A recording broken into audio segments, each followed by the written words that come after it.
ಗಂಡನಿಗಿಂತ ಹೆಂಡತಿಗೆ ಸಂಬಳ ಜಾಸ್ತಿ ಇದ್ರೆ ಇನ್ಮೇಲಿಂದ ಡೈವರ್ಸ್ ಆದ ಮೇಲೆ ಅವರಿಗೆ ಜೀವನಾಂಶವನ್ನು ಕೊಡುವಂತಹ ಕ್ರಮ ಸರಿಯಲ್ಲ ಅಂತ ಹೇಳಿ ಹೈಕೋರ್ಟ್ ಒಂದು ಮಹತ್ವದ ತೀರ್ಪನ್ನ ನೀಡಿದೆ. ಅಷ್ಟಕ್ಕೂ ಯಾಕೆ ಈಗ ಈ ಹೈಕೋರ್ಟ್ ಈ ತೀರ್ಪನ್ನ ನೀಡಿತು ಅನ್ನೋದರ ಹಿಂದೆ ಒಂದು ಪ್ರಕರಣ ಕೂಡ ಇದೆ. 2024ರಲ್ಲಿ ಒಂದು ಜೋಡಿ ಮದುವೆ ಆಗತ್ತೆ.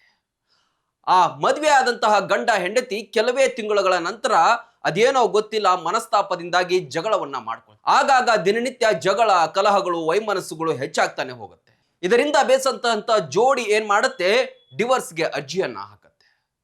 ಅರ್ಜಿ ಹಾಕಿದಾಗ ಆರಂಭದಲ್ಲಿ ಕೌಟುಂಬಿಕ ನ್ಯಾಯಾಲಯ ಏನ್ ಹೇಳುತ್ತೆ, ಗಂಡ ಹೆಂಡತಿಗೆ ಜೀವನಾಂಶವನ್ನು ಕೊಡಬೇಕು. ಅದು ಎಷ್ಟು ಅಂತ ಹೇಳಿದ್ರೆ ಪ್ರತಿ ತಿಂಗಳು 20,000 ರೂಪಾಯಿಯನ್ನ ಹೆಂಡತಿಗೆ ಜೀವನಾಂಶವನ್ನು ಕೊಡಬೇಕು ಅಂತ ಹೇಳಿ ಕೌಟುಂಬಿಕ ನ್ಯಾಯಾಲಯ ತೀರ್ಪನ್ನ ಕೊಟ್ಟು ಬಿಡುತ್ತೆ. ಇದಾದ ಬಳಿಕ ಗಂಡ ನನಗೆ ಮೊದಲೇ ಸಂಬಳ ಕಮ್ಮಿ ಇದೆ ಅಂತ ಹೇಳಿಕೊಂಡು ಆಕೆಗೆ 2024ರಲ್ಲಿ ಮದುವೆ ಆಗಿದ್ದೇನೆ, ಜಾಸ್ತಿ ದಿನ ಕೂಡ ಆಕೆ ನನ್ನ ಜೊತೆಗೆ ಸಂಸಾರವನ್ನು ಕೂಡ ಮಾಡಿಲ್ಲ ಅಂತ ಹೇಳಿ ಬೇಜಾರಾಗಿ ಅವನು ಹೈಕೋರ್ಟ್ನ ಮೊರೆ ಹೋಗ್ತಾನೆ. ಅಂದ್ರೆ ಕೌಟುಂಬಿಕ ನ್ಯಾಯಾಲಯ ನೀಡಿದಂತಹ ತೀರ್ಪನ್ನ ಮೇಲ್ಮನವಿ ಸಲ್ಲಿಸೋದಕ್ಕೆ ಅಂತೇಳಿ ಹೈಕೋರ್ಟ್ಗೆ ಹೋಗ್ತಾರೆ. ಹೈಕೋರ್ಟ್ನಲ್ಲಿ ಕೂಲಂಕುಷವಾಗಿ ತನಿಖೆಯನ್ನ ಮಾಡಿದಾಗ ಅಥವಾ ವಿಚಾರಣೆಯನ್ನ ಮಾಡಿದಾಗ ಹೆಂಡತಿಗೆ ಬರೋಬ್ಬರಿ 1 ಲಕ್ಷ ರೂಪಾಯಿ ಸಂಬಳ ಇರುತ್ತೆ. ಆದ್ರೆ ಗಂಡನಿಗೆ 60,646 ರೂಪಾಯಿ ಮಾತ್ರ ಆತನಿಗೆ ಸಂಬಳ ಇರುತ್ತೆ. ಹಾಗಾಗಿ ಇಲ್ಲಿ ಗಂಡನಿಗಿಂತ ಹೆಂಡತಿಯ ಜಾಸ್ತಿ ಸಂಬಳವನ್ನ ತಗೊಳ್ತಾಳೆ. ಆಕೆಗೆ ಯಾಕೆ ಬೇಕು 20,000 ರೂಪಾಯಿ ತಿಂಗಳು ಜೀವನಾಂಶ ಅಂತ ಹೇಳಿ ಹೈಕೋರ್ಟ್ ಇಲ್ಲಿ ಹೆಂಡತಿಯ ಪರ ಇದ್ದಂತಹ ವಕೀಲರನ್ನ ಪ್ರಶ್ನೆ ಮಾಡುತ್ತೆ. ಒಂದು ಹೆಣ್ಣು ಅನ್ನುವ ಕಾರಣಕ್ಕಾಗಿ ಅಥವಾ ಲಿಂಗತ್ವದ ಆಧಾರದ ಮೇಲೆ ಹೆಣ್ಣಿಗೆ ಗಂಡು ಆದವನು ಎಲ್ಲವನ್ನೂ ಕೂಡ ನಿರ್ವಹಣೆ ಮಾಡೋದಕ್ಕೆ ಆಗೋದಿಲ್ಲ. ಆಕೆ ಬಯಸಿದಂತಹ ಎಲ್ಲವನ್ನೂ ಕೂಡ ಕೊಡೋದಕ್ಕೆ ಆಗೋದಿಲ್ಲ.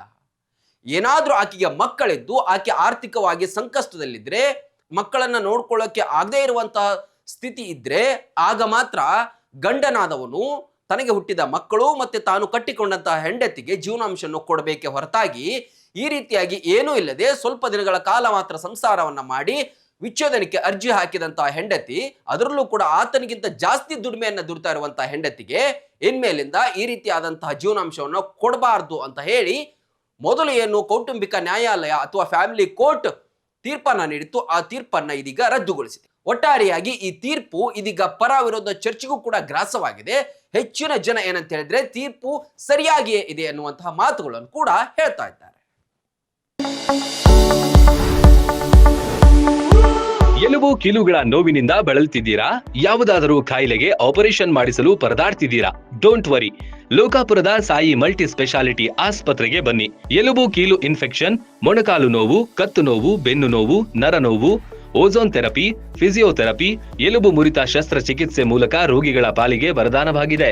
ಅಪೆಂಡಿಕ್ಸ್, ಕಿಡ್ನಿ ಸ್ಟೋನ್, ಮೂಲವ್ಯಾಧಿ, ಹೊಟ್ಟೆ, ತಲೆನೋವು, ಥೈರಾಯ್ಡ್, ಲಿವರ್ ಸಮಸ್ಯೆ, ಕರುಳು, ಹರ್ನಿಯಾ, ಗರ್ಭಕೋಶ, ರಕ್ತನಾಳ, ಡಯಾಬಿಟಿಸ್, ಪಿತ್ತಕೋಶ, ಸ್ತನರೋಗ, ಗ್ಯಾಂಗ್ರೀನ್ ಸೇರಿ ಹಲವಾರು ಕಾಯಿಲೆಗಳಿಗೆ ಇಲ್ಲಿದೆ ಉತ್ತಮ ಚಿಕಿತ್ಸೆ. ಆಧುನಿಕ ಚಿಕಿತ್ಸಾ ಸಲಕರಣೆಗಳು, ಸುಸಜ್ಜಿತ ಬೆಡ್ಗಳು, ವಿಶಾಲವಾದ ಆಸ್ಪತ್ರೆ ಆವರಣದ ಜೊತೆಗೆ ಸ್ವಚ್ಛತೆಗೆ ಆದ್ಯತೆ ನೀಡುವ ತಾಣವೇ ಸಾಯಿ ಮಲ್ಟಿ ಸ್ಪೆಷಾಲಿಟಿ ಆಸ್ಪತ್ರೆ. ಸ್ಥಳ Srinivasa Kalyana Mantapa road, bus stand ಹತ್ತಿರ, ಲೋಕಾಪುರ.